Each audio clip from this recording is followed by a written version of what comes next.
Hello, my friend. Stay a while and listen. What's going on YouTube? It's Filthy and we're back with another video. Today we're looking at Rathma on the 2.7 PTR. This is a solo speed guide. It is 800 Paragon, I guess. I mean, the main stat's 10k. I've got no main stat Paragon in. We've allowed max essence and move speed. You know, we don't really need the max essence, to be fair. But it's just to give you a flavour. Now, obviously, I do have 2 orgs. They're hundreds. The rest of the gear is nice because obviously it's PTR, so it's super easy to get. 1 primal. Sorry, I just couldn't resist. You know, I love my primals. But even that, you know, ideally you'd want elemental damage on it. But yeah, it's decent gear, but you know, fairly low requirements. Now this is 115 in like 3 or 4 minutes. So, like, I personally think this is about 10 tiers higher than Bone Spear this last season. Now obviously Bone Spear was bonkers, so there is a significant chance this will get tuned. You know, it'll come down. It's kind of perma immortal as well, so yeah, it's pretty OP. But yeah, let's just jump in and take a look, shall we? 2-piece. The minions reduce the Army of the Dead cooldown by 1 second every time they deal damage. Perfect. It's on 120 seconds, and this is our damage dealer. So minions attack, they take the cooldown down. Skeletal Warriors spawn faster, not so much of an issue. We only really spawn them once, and revive minions no longer expire, which is obviously good. You can have 10 revive minions, so when you get to 10, that's it, they're there forever. 4-piece, your minions no longer take damage. You get 1% damage reduction for 15 seconds each time they deal damage, max 75 stacks. Now, with this level main stat 115, that's not enough toughness to survive. Our whole survival mechanism is Rathma's shield, so we basically can't take any damage for 4 seconds after we use Army of the Dead. If you don't have that up, you're probably going to die. We do have cheat deaths because obviously we take 1 in the passives, and the new follower skill allows us to take a cheat death there. So you've got 2 cheat deaths, so it's not impossible to die, but it's kind of hard. If you did have more main stat, then, you know, possibly you can get to the point where you're not dying. You know, I'd have to try it with all the Paragon orged up. But yeah, we want to get a 4-piece. Damage reduction sounds amazing, but you'd need probably more juice, I think, for 115s. 6-piece. Each active minion increases Army of the Dead and Bone Spirit damage by 1,000. We're going to have 17 minions, so 17,000%. We're not going to take Bone Spirit, guys. We just can't fit the extra supporting piece in, basically. We have new Necro Braces. Army of the Dead and Bone Spirit deal 400% increased damage. Bone Spirit deals an additional 2% damage for 5 seconds each time Army of the Dead hits. We don't care, we're not using Bone Spirit. So you just want that modifier as high as you can. We have got Fate's Vow. Army of the Dead deals an additional 250%. Now this is phrased additively, but I think it may well be a multiplier. I don't know, we'll have to sort of see if we're getting confirmation on that. It's just extra damage. We also get the Unconventional Warfare rune. If we have a little look at that, it's physical, but my understanding is whichever one we select is our element, so we're going to go with Poison. It's basically, I guess, more damage. It seems to me, I can't really tell that this is going off, but you know, whatever. It's another modifier, so we take it. We have got a Crispin Sentence, so we get double damage against slowed enemies. That is handled by the Bane of the Trapped, which again is another modifier. We get triple the Crispins whenever we do a other form of CC. We've got 3. We've got Fear on the Revive. We've got Stun on the Bone Armor. And we've also got Freeze on the Skelly. So we've got really good uptime on the Crispins. Pretty much it should just be constantly up. We're going to pair it with the Jesseth set, so the Scythe and Shield. 400% damage once our skeletons are commanded. They also will hop from target to target, which is really nice. You generally only have to use them once per floor, but it's great if you want to target in on a particular enemy. Make sure they've got that Crispin's Freeze, make sure they're getting this extra damage, then by all means, you know, you can slam your skellies into them, but just make sure you do it. If something isn't dying in a few seconds, you probably don't have your skeletons commanded. There's a lovely gold box around them when it's going off, so just make sure that is on. What else? We've got Convention of Elements. We're going to absolutely dump out the deeps on poison because obviously we've got poison runes. And the reason for that is Nair's Black Death. So 100% extra damage for 15 seconds for each poison skill. So we have 1, 2, 3 poison skills: Revive, Horrific Return, Burn Armor Dislocation, and Army of the Dead. Now, you can make an argument for another poison skill, but honestly, going from 300% to 400% damage isn't as much as it sounds. We've not done with the modifiers yet. We still have Crispins to go. Not Crispins, Captain Crimsons. We've got this, obviously, 20% cooldown and 20% resource cost reduction on the 2-piece. Obviously, cooldown is handy because we are looking to get Army of the Dead back. And obviously, resource cost reduction is nice for the skellies. And then 3-piece, more CDR is more damage, which is just always really helpful. And again, it's more damage reduction, but same point with the Rathma 4-piece. Probably not enough to keep you alive until you really start juicing up your character with Paragon. And then lastly, because we're not taking damage with this Rathma shield, we can actually keep squirts up, and it's another double damage modifier basically. Obviously, double crit would be lovely. And then yeah, you know, poison obviously on braces. Poison here would be better, 6% crit. Now, because we are immune to damage, we don't need to worry about defensive stats. So stat number 1, cooldown. I'd say you want to get 60%. You can play with less, you absolutely can. It just gets easier at over 60. So that is cooldown on gloves, cooldown on shoulders. I would probably take cooldown over main stat here. I probably wouldn't take it over physical or poison even. Cooldown on the shield, it defaults with cooldown. You want to make sure that you have the right stats on this rather than it being ancient, because you don't give a shit about the toughness. You just want crit chance, elite damage, and cooldown. Obviously, you want cooldown on your weapon. If you could get cooldown on one of your rings, I think that's going to be very helpful. It's pretty much impossible to get a Crispins with cooldown. You know, it defaults with main stat attacks, but you've got to get really lucky with that. But again, you could take it there. Obviously, 20% for your Crimsons. We are going to be taking the Diamond and the Helm for more cooldown, and also a follower. We can take the Enchantress. You want to make sure she has 25k intelligence, because that is when her skills get maxed out, and we get 10% cooldown from her, and that does actually reflect on your sheet. So you know, if you took it off, it would change. Yeah, stat number 1, cooldown. Stat number 2 obviously is just generally double crit, area damage. So if you could get quad effector gloves like this, double crit, area damage, cooldown, that would be super nice. Again, at this low level of intelligence would be fine. The only things you want on your shoulders are area damage and cooldown. You just want crit chance on your helm. Boots, you don't care, just as high as main stat as you possibly can. Again, I probably should have just rolled up the main stat on here. Area damage and main stat on your weapon. I don't think you can get damage percent, area damage, and cooldown, otherwise we would pick that. Cooldown is definitely the priority though. You know, percent damage, area damage, I think either is probably fine. Shield we have covered. As I say, this defaults, you're going to have to choose main stat or attack speed. I probably would keep the main stat personally. I don't think attack speed is necessarily needed. But you know, there we are. Right, other legendary gem, Bane of the Powerful. Again, another modifier. The first elite is a little slow because obviously you get this 20% damage increase once it pops. We also just generally get more elite damage. We also get reduced damage from elites, which is really nice. And we have a Gogok of Swiftness. This is, hey, you guessed it, for cooldown. This is rank 142. It does not matter, guys. A 25 level gem would be exactly the same. The only thing you care about is the cooldown. Attack speed. You know, who needs dodge chance when you're invulnerable? Whilst we've got the follower open, we're going to take Nems. This emanates, so in this new patch, the follower can take items and we get the benefit from them. So that means we can keep these braces, which is Pog. If we had to choose these or Nems, it would be crap. So well done, Blizz. I love these follower changes, by the way, they're really good. Flavor of Time, we get double the effect of Pylon, so they last twice as long. Again, really, really cool. The rest of this stuff I don't think really matters terribly much. Again, I haven't messed around with the follower too much, but yeah, we've basically just got cooldown, increased elemental damage, I think, cheat death, and then extra elemental damage, which is obviously very nice. Is it that? No. Yeah, it's this one. Affected enemies will take 10% increased damage. So, you know, it's extra damage. We take it.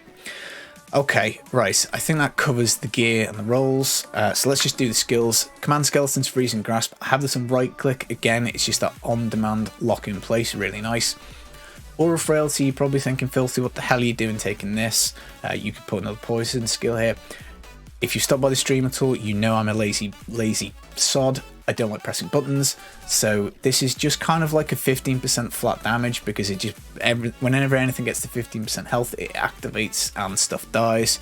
You know, Pickup Radius is obviously helpful, you know, secondary stat wise, because you don't care about, you know, life percent and stuff. It is probably easier to get as a secondary stat, and obviously it will boost up the frailty.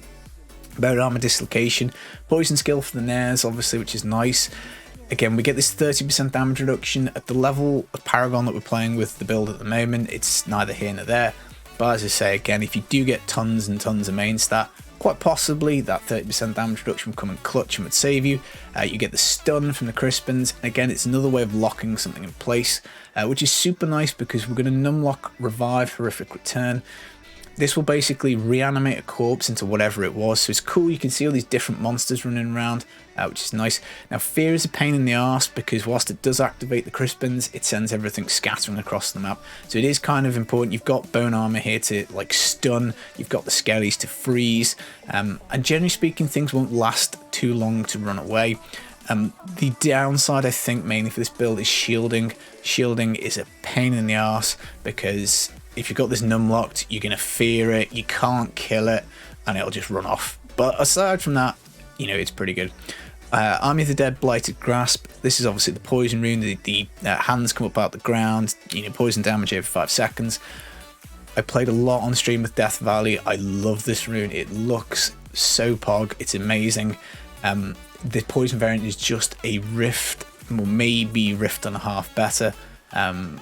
But you know, you can do a physical variant to this. You have to swap the skills because you need Simulacrum and you need Max Essence and stuff like that. But you know, we all love power, so this is probably the strongest way. Blood Rush Metabolism, 2 charges on this. It keeps us nice and zippy. It means we can fly from something to something, because obviously we need to be resetting the Army of the Dead. Now it's crazy, it's on 120 seconds, but trust me, we'll go in a rift now. I'll show you it is back super fast, and fast enough so that every 4 seconds we can press it and benefit from Rathma's shield and not take damage, which obviously is pretty bonkers.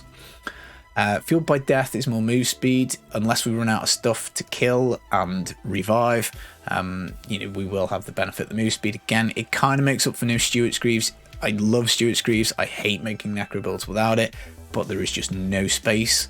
I mean, you could drop the Crimsons, drop the GRs a little bit, but as I say, 115, 800 Paragon, you know, we're going to take it. Dark Reaping, this functions as our generator. We get 2% essence per kill. We don't care about the life. I mean, you know, you will sometimes have to top up, because if your follower's cheat death goes off or your cheat death goes off and you have taken damage, it is handy to replenish the life. But the main thing here is the essence, 2%. Now the Skellies obviously cost, you know, essence to command. You can run out of essence, I guess, if you're not killing stuff, and you're just over spamming this, maybe you're panicking or something like that. But in general, you know, because they do jump to target with the Jesseth, it's not too bad. And then finally, final service. Look, at the end of the day, you're gonna run out sometimes of stuff to hit, and if you're not hitting, you're not reducing Army of the Dead cooldown. If you're not popping this every 4 seconds, you're probably going to be getting squished, so don't take this off. And that I think pretty much covers it. So let's go take it for a spin. Let's hope we don't get an absolutely awful map for the video. So all I'm doing is numlocking Revive. We're going to do 115. You know, we will take the odd death here and there. There's just not much we can do. So we're going to just basically mash all the buttons. And as you can see, the Army of the Dead cooldown's come back, and it's back. That's the Rathma shield there. Can't lose damage for 4 seconds.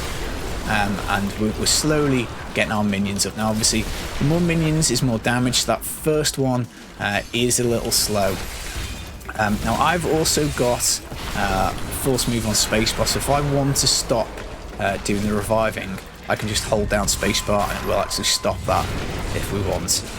But obviously the idea is we need to just keep killing quite fast. As you can see, the essence obviously does go down if we keep pressing skellies, and we kind of just have to leave them be a little bit to get the essence back.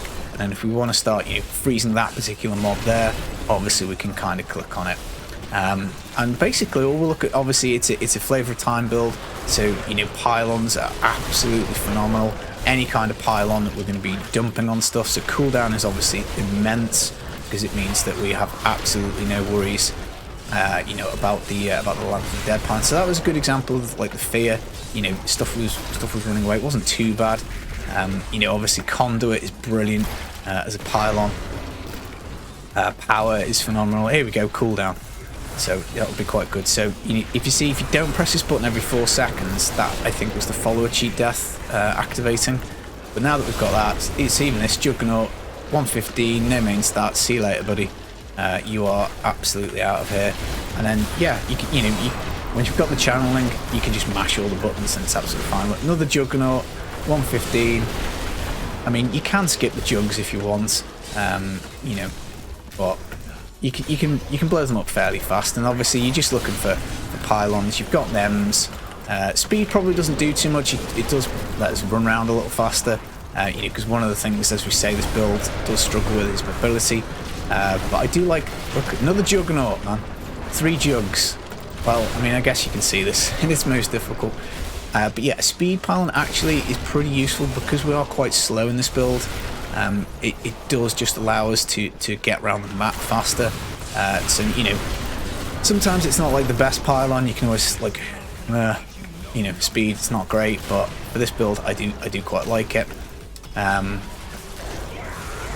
yeah, as you can see, we're just basically using the abilities to kind of mitigate anybody, lock them in place, stop the incoming damage, and then just making sure that every few seconds we're pressing this Army of the Dead button. And job is pretty much a good one. Whether this goes to live or not, obviously it's going to be quite debatable. It seems pretty OP. But then Bone Spear was pretty OP last season, and that kind of survived. So we took some damage there, so I don't really know. But squirts should not be dropping off very much. If it does, obviously it just takes a few seconds to build back up again. Right, where is this dude? Is he in here? I've lost him. I thought we had an elite somewhere. Don't know. Maybe I'm going crazy. But yeah, obviously it's faster. Stuff like that's a pain. Walking over fire because you don't really want to use your Army of the Dead when there's nothing around. But yeah, obviously it's a little harder to kind of like talk and play.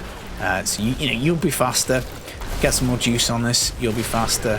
But as you can see, we're pretty much pooping all over this 115, and we had a few Juggernauts. It wasn't Fashing Woods with a Condi into spaghetti. So it is what it is. Just every floor you need to make sure you're commanding your skellies. That's kind of like a big one. And shield pylon's actually quite nice. But then as you can see, 2 cheat deaths, one from the follower, one from us. It does come in clutch. But we've now got Flavor of Time and the we can't die pylon. So easy street.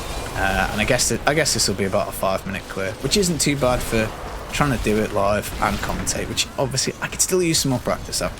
But yeah, it's been good fun playing this on stream. Do stop by the stream. We're going to test some wizard stuff next. I've got T16 Rathma done. I just need to record that as a video. That's actually quite a lot of fun. It works a lot better than I thought. I thought it was going to be pants, but it was actually pretty decent.